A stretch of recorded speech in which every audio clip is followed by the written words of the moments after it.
Jeg hedder Jonathan Brewer, og jeg er lektor ved Syddansk Universitet.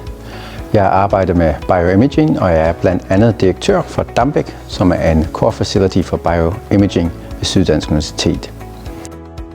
Baggrunden for, at vi har skabt den her Nikon Center of Excellence, er fordi vi grundlæggende gerne vil have en platform for at lave fantastisk forskning inden for bioimaging. Og vores samarbejde med Nikon gennem Ramcon, som er Nikons lokale repræsentant i Danmark, har givet os mulighed for at erhverve os noget fantastisk state-of-the-art bioimaging udstyr, som giver vores brugere her ved Dambæk muligheden for at lave fantastisk forskning. Vi valgte at gå med Nikon udstyr, fordi de kunne levere en samlet pakke, som kunne løse de behov, vi gerne vil have. Og denne samlede pakke kan også gøre, at vores brugere de møder en ensartet brugerinterface, så de kan lære at bruge mange af de her mikroskoper, vi har på én gang.